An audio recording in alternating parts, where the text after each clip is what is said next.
Hello बच्चों, कैसे हो आप सब लोग। माय नेम इज मंथन पटेल और आप लोगों का फिर से एक बार स्वागत है मेरी चैनल कैम टीवी पे। बच्चों, इसी प्लेटफॉर्म के ऊपर हमने 2 चैप्टर खत्म कर दिए। सॉलिड स्टेट हो गया, इलेक्ट्रोकेमिस्ट्री हो गया, माफ कीजिए 3 हो गए, सरफेस केमिस्ट्री भी यहाँ पे खत्म कर दिया है। आज हमारा जो टॉपिक है उस टॉपिक के अंदर हमें नया चैप्टर से स्टार्ट करना है और उसके अंदर हमें पढ़ना है केमिकल काइनेटिक्स। देखिए, ये चैप्टर जो है वो बोर्ड के पॉइंट ऑफ व्यू से और जे नीट के पॉइंट ऑफ व्यू से, दोनों के पॉइंट ऑफ व्यू से बहुत इंपॉर्टेंस रखता है, क्योंकि इसके अंदर से जनरली ग्राफिकल क्वेश्चंस पूछे जाते हैं जनरली, क्योंकि ये पूरा चैप्टर ग्राफ बेस्ड चैप्टर ऐसा कहा जा सकता है और थोड़ा सा थ्योरेटिकल चैप्टर है, तो आपको सारी बातें लिख के ही करनी पड़ेगी, इस बात का खास ध्यान रखिएगा। ठीक है, चालू करते हैं। पहले तो चैप्टर का नाम जो है उसको समझ लेते हैं। चैप्टर का नाम है केमिकल काइनेटिक्स। तो आप फिजिक्स के अंदर एक चीज पढ़े होंगे, काइनेटिक्स का मतलब तो क्या होता है, स्पीड। सही है ना, काइनेटिक्स का मतलब तो क्या होता है, स्पीड। रेडी। और केमिकल, केमिकल मतलब जो हम पढ़ रहे हैं फिलहाल, रिएक्शन वगैरह, वो सारी बातें, यानी फिलहाल हम इसका जो मतलब निकालेंगे वो निकालेंगे केमिकल रिएक्शन। रेडी। सो इस चैप्टर के अंदर हमें 2 चीजें पढ़नी है। क्या? केमिकल रिएक्शन जो हो रहे हैं उसकी जो स्पीड है, वो स्पीड, उसके रिलेटेड सारी बातें करनी है। सारी बातें, जितना भी हम जितने भी थियरीज इसके अंदर पढ़ेंगे, जितने भी टॉपिक पढ़ेंगे, वो हर एक टॉपिक के अंदर हम स्पीड को लेके ही सारी बातें जानेंगे कि भाई हमारा रिएक्शन है। अब सीधी सी बात है, एक्चुअल में ये चैप्टर पढ़ना कि उसका मैं आपको सीधा सेंस समझाता हूँ कि भाई सपोज आपके पास आपकी खुद की इंडस्ट्री है और आपको कोई प्रोडक्ट बनानी है, तो वो प्रोडक्ट बनाने के लिए आप उस प्रोडक्ट को बनाने के लिए जो रिएक्शन आप यूज करते हो, वो रिएक्शन कितनी मिनट में हो जाएगा, कितने घंटे में हो जाएगा, या कितने दिन में हो जाएगा, कितने महीनों में हो जाएगा, उसकी कैलकुलेशन होती है ना आपके पास। सही बात है ना, आपके पास कोई केमिकल इंडस्ट्री है और आपको कोई भी प्रोडक्ट बनानी है, जैसे कि अमोनिया आपको बनाना है, तो आपको अमोनिया कितने टन बनाना है, तो वो कितने टन बनाने के लिए मुझे कितने नाइट्रोजन की जरूरत पड़ेगी, कितने हाइड्रोजन की जरूरत पड़ेगी, वो दोनों एक साथ जब प्रोसेस करेंगे तब कितने टाइम पे मुझे अमोनिया बना के देंगे, और वो स्पीड को कम या ज्यादा करने के लिए मुझे क्या करना पड़ेगा। क्लियर ना? जैसे कि आपकी रिक्वायरमेंट ऐसी है कि भाई आपको 5 दिन के अंदर बहुत सारा अमोनिया बनाना है, तो आपको उसके ऊपर कुछ और फैक्टर भी अप्लाई करने पड़ेंगे। सही है, आपको कुछ और फैक्टर अप्लाई करने पड़ेंगे उस रिएक्शन के ऊपर, तब जाके वो रिएक्शन फास्ट होगा। तो इस चैप्टर के अंदर हमें यही जानना है कि कोई भी केमिकल रिएक्शन है उसकी स्पीड इस चैप्टर के 2 मेन टॉपिक कि कोई भी केमिकल रिएक्शन की जो स्पीड होती है केमिकल रिएक्शन की, वो स्पीड के ऊपर इफेक्ट करने वाले फैक्टर कौन कौन से हैं। क्या इफेक्ट करने वाले फैक्टर कौन कौन से हैं, वो सबसे पहले हमें जानना है कि भाई ये स्पीड के ऊपर इफेक्ट करने वाले जो भी फैक्टर है, वो फैक्टर के बारे में हमें सबसे पहले इंफॉर्मेशन लेनी है, मेन और मोस्ट इंपोर्टेंट टॉपिक। और दूसरा हमें यहाँ पे बात करनी है ऑर्डर की। किसकी बात करनी है? ऑर्डर, यानी अकॉर्डिंग टू स्पीड के बेसिस पे अगर हम देखने जाए तो कितने टाइप के हमारे रिएक्शन हो सकते हैं वो भी हमें जानना है। हमें ऑर्डर जानने हैं, कौन से टाइप का कितने ऑर्डर, जैसे कि ऑर्डर के अंदर 3-4 टाइप के ऑर्डर पढ़ने हैं हमें, 0 order, first order, second order. Clear? तो वो क्या है वो भी हम जानेंगे, वो भी बहुत इंपॉर्टेंट टॉपिक है। आज दूसरे भी बहुत सारे टॉपिक हमें पढ़ने हैं, लेकिन इस चैप्टर के सबसे 2 अहम टॉपिक ये है, एक जो कि फैक्टर अफेक्ट करेंगे इस केमिकल रिएक्शन की स्पीड के ऊपर वो, और एक हमारे केमिकल रिएक्शन का ऑर्डर क्या है वो, क्योंकि इसका आइडेंटिफिकेशन एग्जाम में पूछा जाता है कि भाई जो रिएक्शन है वो कौन से ऑर्डर का रिएक्शन है। क्लियर? तो ये सारी बातें हमें इसी के अंदर जाननी है, पर ये 2 बातें मेन रहेंगी, मतलब कि जब भी ये 2 चीजें पढ़ रहे हो ध्यान रखो, सारी बातों पे ध्यान देना ही है, लेकिन जब ये दोनों टॉपिक आएंगे तो उसके ऊपर खास ध्यान देना, उसको 3-4 बार 5 बार लिख के ट्राई करना कि ये किस तरीके से आपको लर्न करना है। बहुत काम के टॉपिक है और कॉन्सेप्चुअल टॉपिक है, कॉन्सेप्चुअल है, बहुत ज्यादा काम में आएगी। ठीक है, ध्यान रखना। तो सबसे पहले तो केमिकल काइनेटिक्स के अंदर हम स्पीड की बात करते हैं। क्लियर ना? हम यहाँ पे स्पीड की जगह पे एक वर्ड लिखेंगे रेट। क्या लिखेंगे? रेट। याद रखिएगा, स्पीड की जगह पे हम एक वर्ड लिखेंगे रेट। स्पीड ऑफ रिएक्शन की जगह पे यहाँ पे हम यूज करेंगे वर्ड रेट ऑफ रिएक्शन। क्या यूज करेंगे? Rate of reaction. Rate of reaction. तो रेट ऑफ रिएक्शन जाने से पहले आपको रेट के बारे में पता होना चाहिए। अब देखिए, स्पीड के बारे में तो आपको पता ही है, स्पीड के बारे में तो आपको पता ही है कि नॉर्मल फिजिकल लैंग्वेज में आप जो जानते हो वो, पर मैं अगर केमिस्ट्री की लैंग्वेज में किसी रिएक्शन के लिए बात करूं, किसी रिएक्शन के लिए अगर मुझे रेट को डिफाइन करना हो किसी रिएक्शन के लिए, तो मैं रेट क्या लिख सकता हूं कि भाई मेरा जो भी रिएक्शन हो रहा है उस रिएक्शन में मेरे पास एक तो होता है रिएक्टेंट, ये चीज होती है ना मेरे पास, एक होता है रिएक्टेंट और रिएक्टेंट में से मेरे पास प्रोडक्ट बनती है। रेडी ना, रिएक्टेंट होता है एक तो, और एक मेरे पास रिएक्टेंट के सामने मेरी प्रोडक्ट बनती है। तो जो रेट होता है वो क्या होता है एक्चुअल में, क्या चेंज, समझना खास, क्योंकि डेफिनेशन के ऊपर सारे टॉपिक टिके होते हैं। Change in quantity, change in quantity, change in quantity with respect to time, with respect to time, clear ना, change in quantity with respect to time. Physics के अंदर आप एक चीज पढ़े होंगे, इवन मैथ्स में भी आ गया होगा कि डिफरेंशिएशन और इंटीग्रेशन, ये दो वर्ड आपके लिए बहुत पुराने हो गए हैं। डिफरेंशिएशन और इंटीग्रेशन, उनका थोड़ा सा यूज हमें इस चैप्टर के अंदर करना है, तो वो भी आपका पावरफुल होना यहाँ पे जरूरी है। क्लियर, तो वो बात को भी खास ध्यान रखिएगा कि इंटीग्रेशन और डिफरेंशिएशन का यूज खास करना है, क्योंकि यहाँ पे देखिए वर्ड आया respect to time, with respect to time. जैसे आप लिखते हो ना d dt of like speed लिखते हैं, तो फिजिक्स में आप डी dt ऑफ स्पीड को कन्वर्ट कर देते हो सीधा वेलोसिटी में, फिर डी dt ऑफ वेलोसिटी को आप कन्वर्ट कर देते हो एक्सेलरेशन में। क्लियर ना, ये सब फिजिक्स के अंदर आता होगा।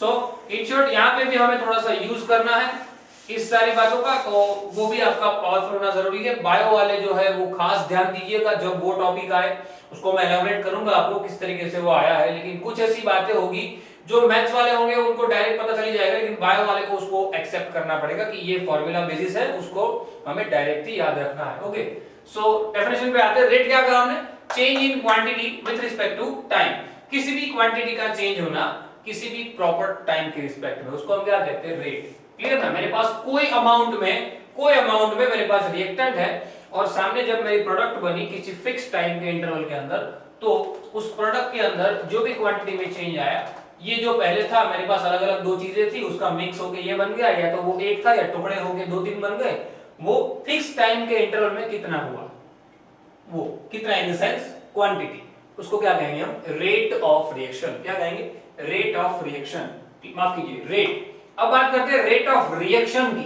मैंने रेट तो समझा लिया भाई, क्वांटिटी में जो चेंज आता है, क्वांटिटी में जो चेंज आता है, लेकिन कोई पर्टिकुलर रिएक्शन के लिए मैं बात करूं, जैसे कि यहां मैंने रिएक्टेंट टू प्रोडक्ट लिखा है, कोई पर्टिकुलर रिएक्शन, तो उसके लिए आपको दो चीजों को ध्यान में रखना पड़ता है कि रेट ऑफ रिएक्शन जब हम लिखते हैं, रेट ऑफ रिएक्शन में रिएक्शन के लिए स्पीड की बात करूं, मैंने नॉर्मल केमिकल लैंग्वेज में हमारी स्पीड यानी कि रेट क्या होता है वो मैंने आपको समझा दिया कि किसी भी प्रकार की क्वांटिटी में चेंज आना, क्या किसी भी प्रकार की क्वांटिटी में विद रिस्पेक्ट टू टाइम, किसी फिक्स्ड टाइम के इंटरवल में चेंज आना, उसको हमने क्या कहा, rate. But rate of reaction, तो रिएक्शन के अंदर क्वांटिटी, तो क्वांटिटी में हम दो प्रकार कर देते हैं, यहाँ पे दो पार्टीशन हो जाते हैं कि चेंज, ध्यान रखिएगा खास, क्या चेंज इन क्वांटिटी जो है वो यहाँ पे दो पार्ट में डिवाइड हो जाती है, change in concentration, change in concentration और एक कॉन्सेंट्रेशन और प्रेशर, क्या प्रेशर, चेंज इन कॉन्सेंट्रेशन और प्रेशर, समझना क्या, चेंज इन जैसे क्वांटिटी है तो क्वांटिटी यहाँ पे दो पार्ट में डिवाइड हो जाती है, एक कॉन्सेंट्रेशन और एक pressure. Ready, so change in concentration और pressure with respect to time, with respect to time। अब मैंने यहाँ पे दो चीजें क्यों लिखी, मैंने कंसंट्रेशन भी लिखा है और मैंने प्रेशर भी लिखा है, तो आप जब भी कभी किसी प्रकार के रिएक्शन को अगर आप चेक आउट करते हो तो जनरली हमारे पास केसेस हो जाते हैं ना कि भाई मेरा रिएक्शन जो है वो सॉलिड स्टेट में हो रहा है या लिक्विड स्टेट में हो रहा है या गैसियस स्टेट में हो रहा है या एक्वियस स्टेट में हो रहा है। क्लियर ना, तो वैसे हम यहाँ पे दो पार्टीशन करेंगे जिसके बारे में हमें पढ़ना है मेन। एक हमारे पास होगा एक्वियस, जब मेरा एक्वियस मीडियम होगा, जब मेरा रिएक्शन हो रहा होगा कौन से पार्ट में, जब मेरा रिएक्शन हो रहा होगा एक्वियस मीडियम के अंदर, खास ध्यान दीजिएगा, क्या जब मेरा रिएक्शन हो रहा होगा किसके अंदर, जब मेरा रिएक्शन हो रहा होगा एक्वियस मीडियम के अंदर, और दूसरा जब मेरा रिएक्शन हो रहा होगा गैसियस मीडियम के अंदर। क्लियर, दो प्रकार के मीडियम की हम बात करेंगे, जब मेरा रिएक्शन एक्वियस मीडियम में हो रहा होगा तब मैं क्वांटिटी में जो चेंज आएगा उसको मेजर करूंगा एज कंपेयर एज किसके सॉरी उस वक्त जो क्वांटिटी में जो हमें चेंज लाना है वो क्वांटिटी में गिनूंगा। कौन सी क्वांटिटी गिनूंगा? कॉन्सेंट्रेशन। किसको गिनूंगा? कॉन्सेंट्रेशन को। और जब गैसियस मीडियम की बात आएगी तब मैं किसकी बात करूंगा? प्रेशर की। किसकी बात करूंगा? प्रेशर की। यानी कि हमारा जो रिएक्शन है, रिएक्शन का जो रेट है, रेट यानी स्पीड जो है वो स्पीड हमें एक्वियस मीडियम के लिए और गैसियस मीडियम के लिए क्या करनी है? हमें यहाँ पे कैलकुलेट करनी है। समझ में आई बात? क्या एक्वियस मीडियम के लिए और गैसियस मीडियम के लिए। जब एक्वियस मीडियम की बात आएगी तब वो कॉन्सेंट्रेशन हम बात करेंगे, कॉन्सेंट्रेशन बेसिस पे बात करेंगे, अमाउंट की बात करेंगे। गैसेस की बात आएगी तब भी अमाउंट की बात करेंगे, लेकिन तब वहां पे अमाउंट रहेगी प्रेशर की। Clear?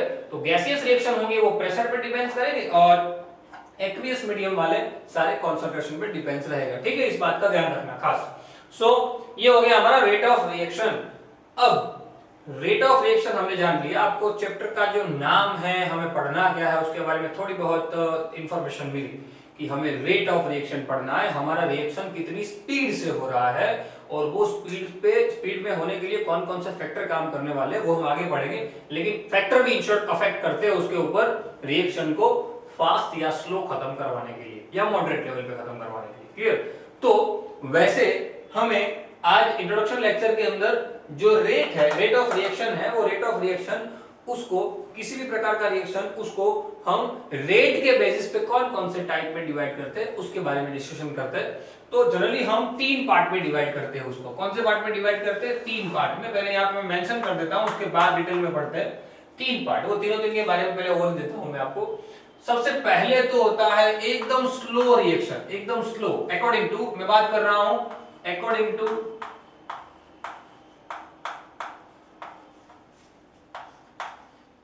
Rate, according to rate यानी कि स्पीड के बेसिस पे मैं रिएक्शन को ये टाइप है, टाइप्स ऑफ रिएक्शन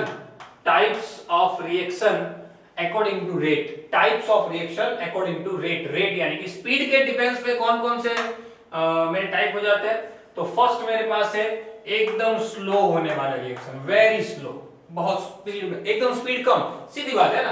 स्पीड के बेस पे देखेंगे तो बहुत स्लो, बहुत फास्ट और मीडियम, 3 ही पार्ट हो जाते हैं ना।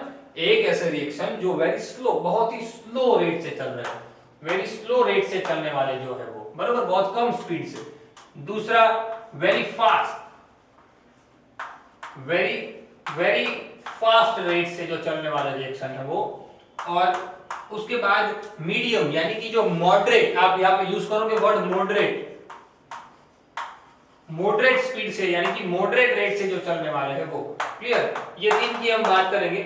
मॉडरेट स्पीड से जो चलने वाले हैं वो, क्लियर, मॉडरेट स्पीड से जो चलने वाले हैं वो, very fast and very slow. चलिए यहाँ पे हम 3 प्रकार की बात करेंगे। उसमें ये जो 2 है, slow reaction and fast reaction, जो वेरी है, बहुत ज्यादा फास्ट और बहुत ज्यादा स्लो रिएक्शन है।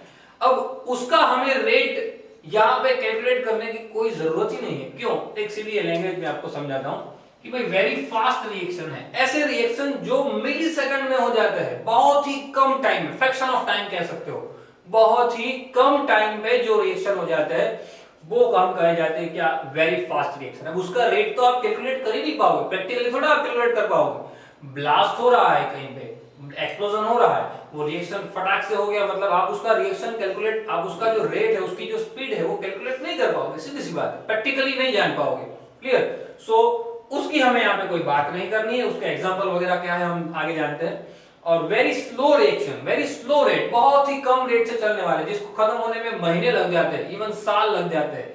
तो इतनी स्पीड कम जो चल रही है उनकी, उसका भी हमें कोई स्टडी करने की जरूरत नहीं, क्योंकि इतने कम रेट से हो रहा है, उसका तो हमें देख के ही पता चल जाएगा ना कि रिएक्शन खत्म होने में 1 महीना लगेगा। पर हमें जो बात करनी है वो बात करनी है किसकी? मॉडरेट स्पीड वाले, मॉडरेट यानी कि मीडियम स्पीड वाले। मीडियम स्पीड वाले होते हैं, उसको हम स्पीड ज्यादा देके आगे बढ़ा सकते हैं, और कम स्पीड वाले, मीडियम स्पीड वाले को स्पीड ज्यादा देके हम रिएक्शन फास्ट करवा सकते हैं, या रिएक्शन को स्लो करवाना हो तो स्लो करवा सकते हैं। क्लियर ना?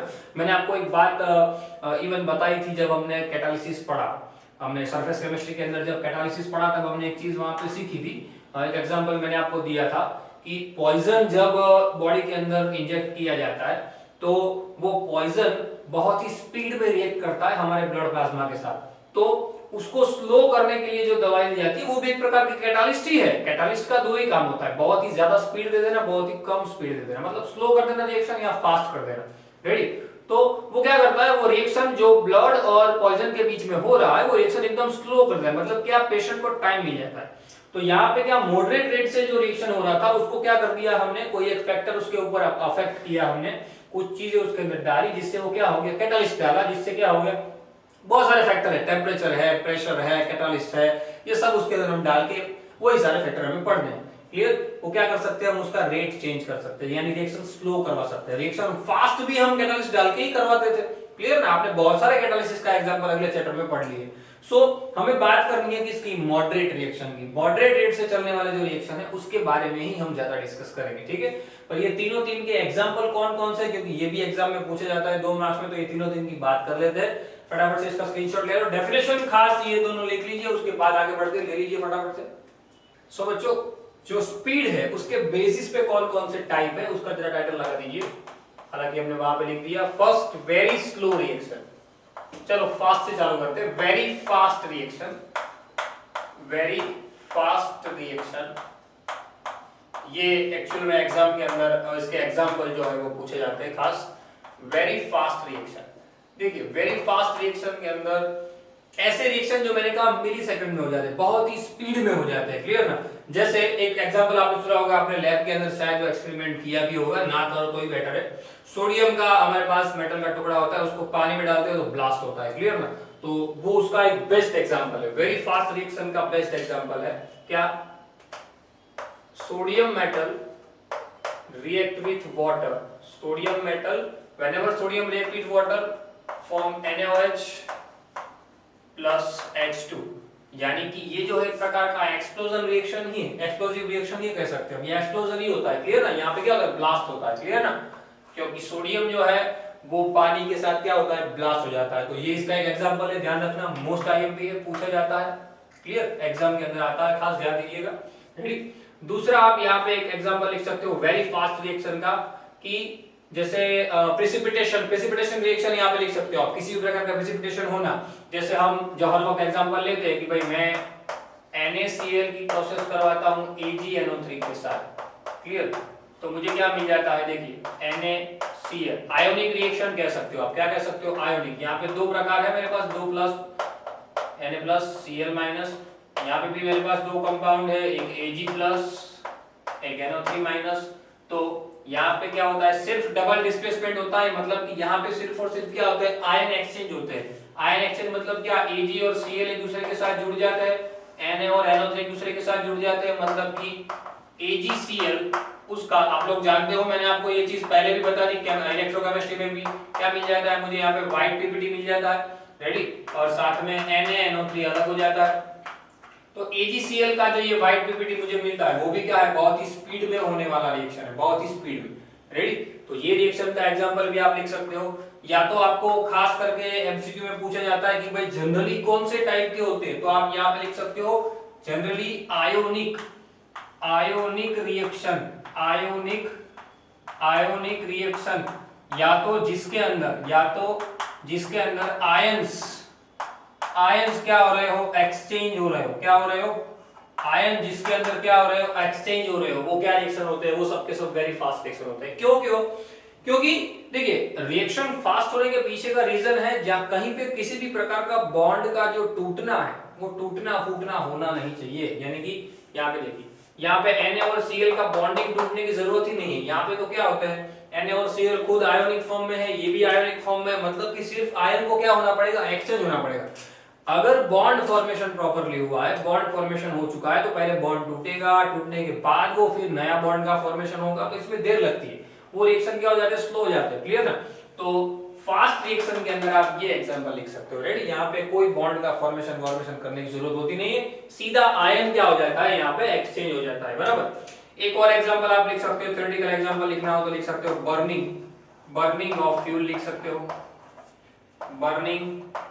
बर्निंग ऑफ फ्यूल का जो बर्निंग प्रोसेस है आप वो यहाँ पे लिख सकते हो खास।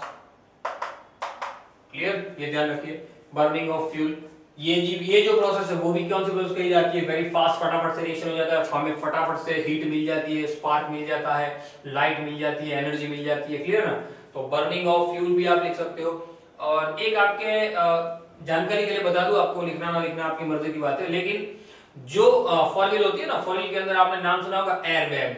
आपका जो स्टीयरिंग होता है, स्टीयरिंग के ऊपर लिखा होता है एयर बैग, उसके अंदर एयर बैग होती है। एक्चुअल में एयर बैग क्या होती है आपने जाना होगा, आप लोग में से किसी को पता भी होगा, बहुत सारों को, कि एयरबैग का काम क्या होता है। एयरबैग का क्या काम होता है कि जब भी कभी कोई कोलिजन होता है, कोलिजन इन द सेंस जब भी कभी किसी से टक्कर हो जाती है गाड़ी की, या गाड़ी अचानक से क्या हो जाती है, एकदम झटका लगता है गाड़ी को, तो उससे क्या होता है, वो एयरबैग खुल जाती है। और वो एयरबैग खुलने के साथ ही क्या हो जाता है, जो ड्राइविंग सीट पे बैठा है वो बंदे को कुछ होता नहीं, मतलब कि एयर से चारों ओर से क्या हो जाता है, वो बाइक पैक हो जाता है, मतलब उसको कोई इफेक्ट नहीं होती, क्लियर ना, वो कोई डैमेज नहीं होता। पर एक्चुअल प्रोसेस क्या होती है उसके अंदर, जो एयरबैग होती है, वो एयरबैग के अंदर, एयरबैग्स, ये ध्यान रखिएगा शायद एग्जाम में आ भी जाए।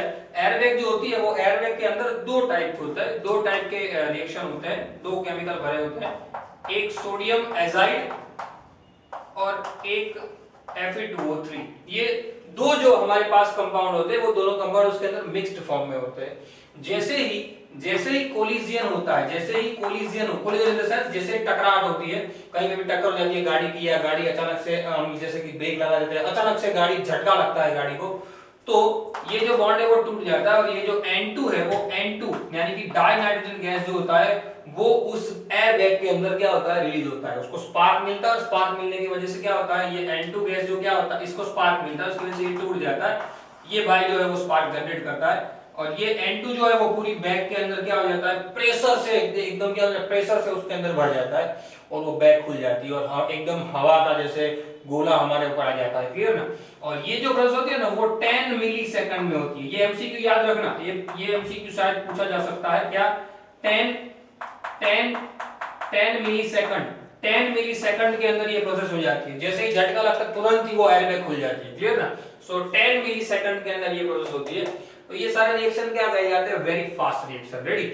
इसके बारे में हमें डिटेल में पढ़ना नहीं है, ये डिटेल में नहीं पढ़ना, लेकिन ये चीज आ सकती है, ये क्वेश्चन पर्टिकुलर आ सकता है। हमें मॉडरेट लेवल को लेके ही सारे पूरा चैप्टर के अंदर मॉडरेट लेवल के रिएक्शन की ही बातें करनी है, वेरी फास्ट और वेरी स्लो की बात नहीं करनी है। पर वेरी फास्ट के अंदर कौन कौन से रिएक्शन आ सकते हैं वो मैंने यहाँ पे मेंशन किए, सारी बातों को लिख दीजिएगा खास, ठीक है? दूसरी हम बात करते हैं जैसे वेरी स्लो रिएक्शन, यहीं पे मेंशन कर देता हूं क्योंकि वो तो बहुत कम है एक्चुअल में।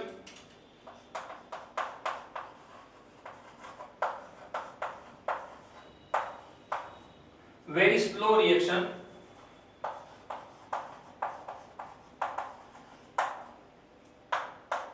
वेरी स्लो रिएक्शन के अंदर आप कौन कौन सा एग्जांपल लिख सकते हो? सबसे पहला एग्जांपल तो आपको पता ही होगा, रस्टिंग, क्लियर ना? मैं लिखूं उससे पहले आपके दिमाग में आ गया होगा, बहुत स्लो होने वाला रिएक्शन रस्टिंग है, क्लियर ना?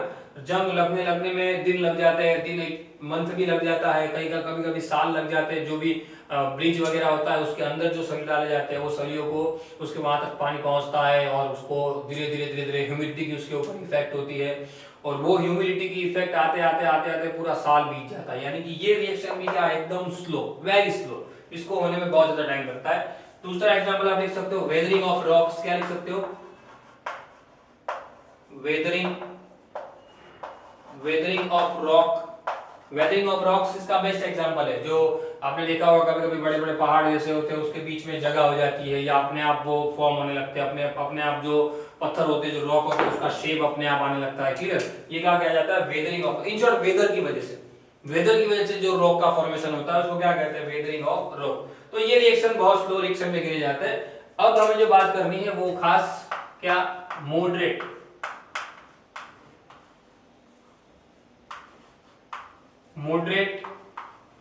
रेट वाले रिएक्शन जो होते हैं, moderate rate reaction, moderate speed वाले जो रिएक्शन होते हैं वो जो इसके बीच में आते हैं, ये जो है वेरी स्लो और वेरी फास्ट और वेरी स्लो रिएक्शन के बीच वाले जो है, जिनकी स्पीड ना तो बहुत ज्यादा होती है और ना तो बहुत कम होती है। क्या? जिनकी स्पीड ना तो बहुत ज्यादा होती है ना तो बहुत कम होती है, उसको हम क्या कहते हैं, मॉडरेट के बहुत सारे एग्जांपल आप लिख सकते हो। जैसे हम एक एग्जांपल लिखते हैं अमोनिया का फॉर्मेशन। अमोनिया का फॉर्मेशन लिख सकते हो आप। दूसरा एग्जांपल जो भी है बहुत अच्छी तरीके से पूछा जा सकता है और आया भी है, C12H22O11। एक्चुअल में ये क्या है, ये क्या है वो चीज आप लोग को पता होना चाहिए सर। हाँ क्या है ये चीज, शुगर। रेडी, रेडी, शुगर का फॉर्मूला है, रेडी ना। सो C12H22O11 जो है उसका डिकम्पोजिशन होके क्या बन जाता है, C6H12O6 प्लस C6H12O6 यानी कि ग्लूकोज एंड फ्रुक्टोज। क्लियर ना, ये चीज तो आप लोग पढ़ के आए हो। शुगर यानी मोलेसिस जो होता है उसका डिकम्पोजिशन होके क्या ग्लूकोज और फ्रुक्टोज में कन्वर्ट हो जाता है। तो ये चीज जो है वो कौन सा है, मॉडरेट लेवल का रिएक्शन है। कौन सा रिएक्शन है, मॉडरेट, यानी कि नॉर्मल रिएक्शन होता है। क्लियर, ध्यान रखना। यहाँ पे very fast reaction, very slow reaction जो है उसकी कंपैरिजन हमें यहाँ पे करनी है, खास ध्यान रखना। ये रिएक्शन बहुत स्पीड में या बहुत फास्ट या बहुत स्लो हो जाते हैं, यहाँ पे थोड़ा सा टाइम लगता है। जैसे कि एग्जांपल ले लो, दूध, दूध होता है नॉर्मल, हम गर्मियों की मौसम होती है, जब तक हमें दूध को गर्म करना हो तो हमें जल्दी गर्म कर देना पड़ता है। क्लियर ना, क्योंकि उसके ऊपर टेम्परेचर की इफेक्ट होती है, क्योंकि बैक्टीरिया जो होते हैं, जो दूध को जो बिगाड़ने वाले बैक्टीरिया होते हैं, वो बैक्टीरिया फटाफट से एक्टिव हो जाते हैं। पर हम उसको जैसे ही गर्म करते हैं, जैसे हीट देते हैं, जैसे ही टेम्परेचर देते हैं, मैंने कहा ना मॉडरेट लेवल के ऊपर हमें उसको कुछ फैक्टर अफेक्ट करने पड़ेंगे जिससे रिएक्शन कोई ना कोई क्या हो जाए, चेंज हो जाए। बराबर, तो गर्मियों की मौसम के अंदर जैसे ही हम उसको हीट करेंगे, बैक्टीरिया क्या हो जाएंगे, वहां से फटाफट क्या हो जाएगा, डिस्ट्रॉय। मतलब कि हमारे दूध को कोई प्रॉब्लम होगा नहीं, कोई मिल्क को प्रॉब्लम नहीं होगा। वही चीज हम सर्दियों की मौसम में अगर देखने जाए तो हम उसको थोड़े लंबे समय, मतलब एक दिन तो नहीं रख सकते, पर एज कम्पेयर टू हम अगर हम बात करते हैं जो गर्मियों की मौसम में होता है उसकी कंपैरिजन में सर्दियों की मौसम में हम क्या करते हैं, ज्यादा समय तक रख सकते हैं। क्यों, क्योंकि टेम्परेचर नॉर्मल रहता है उस वक्त, टेम्परेचर नॉर्मल रहता है तो बैक्टीरिया उतने हावी नहीं हो पाते। क्लियर, उसको बिगाड़ने के लिए, यानी नॉर्मल टेम्परेचर पे उसको जनरली कोई इफेक्ट नहीं होता है। सो बहुत सारे एग्जांपल है, आप लिखने बैठो तो। सो केमिकल रिएक्शन में आप ये लिख सकते हो, शुगर जो है वो ग्लूकोज और फ्रुक्टोज में कन्वर्ट होता है। एक और एग्जांपल जैसे मैंने अमोनिया का बताया कि N2+H2 वो जो अमोनिया बनाता है। क्लियर ना, तो ये एक रिएक्शन भी ऐसा रिएक्शन एक्चुअल में रिवर्सिबल रिएक्शन है, अमोनिया से N2H2 बनता है, वो भी आप लिख सकते हो, ये भी लिख सकते हो। क्लियर, फॉरवर्ड रिएक्शन की बात करेंगे हम। सो मॉडरेट लेवल पे इसका एक एग्जांपल लिख सकते हो। एक और एग्जांपल है जो आप आगे जाके पढ़ोगे, बायोमोलिक्यूल चैप्टर के अंदर आएगा कि भाई जैसे कि मेरे पास माल्टोज है, माल्टोज C6H10O5 टाइम्स।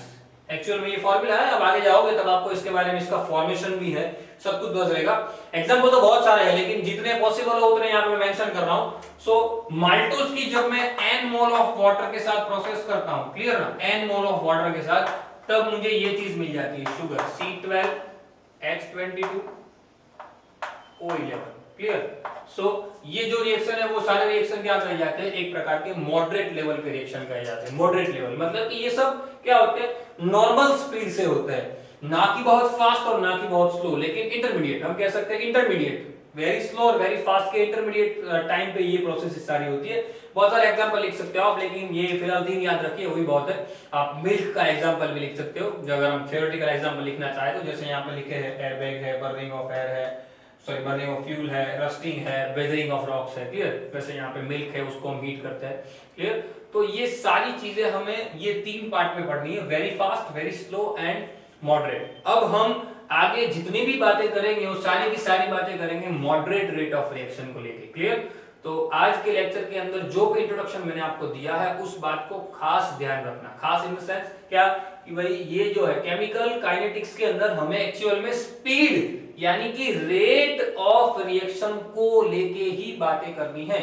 और रेट ऑफ रिएक्शन के अंदर भी हमें 2 ही चीजों को ध्यान में देना है कि जब मेरा रिएक्शन एक्वियस मीडियम में हो रहा है तब मैं कंसंट्रेशन में आया हुआ change with respect to time उसकी बात करूंगा, और जब मेरा रिएक्शन गैसियस मीडियम में हो रहा है तब मैं प्रेशर में आया हुआ change with respect to time उसकी बातें करूंगा। ठीक है, और वो सारी बातें ग्राफिकली आपको मैं समझाऊंगा, और वो चीजें आपको खास मेंशन करनी है आपके नोटबुक के अंदर। मैंने पहले भी बताया है और हर वक्त बताता हूं कि आप जो खुद से नोट्स बनाएंगे अपनी, वही आपको सबसे ज्यादा काम में आएगी एग्जाम के अंदर, वही चीज आपको सबसे ज्यादा हेल्प करेगी। ठीक है, तो नोट्स पहले तो प्रॉपर बनाइए, और आप जैसे रफ वर्क करते हो वैसा रफ वर्क मत कीजिए, प्रॉपर वर्क कीजिए, प्रॉपर नोटबुक के अंदर लिखिए, क्योंकि जो काम आपने किया है वही एग्जाम के अंदर आपको याद आएगा, और वही चीज, वही कंसेप्ट आप इवन क्या कर पाओगे, लिख पाओगे।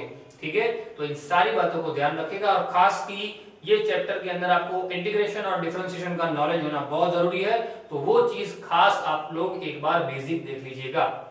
ओके, मिलते हैं अगले लेक्चर के अंदर। Till then, thanks a lot.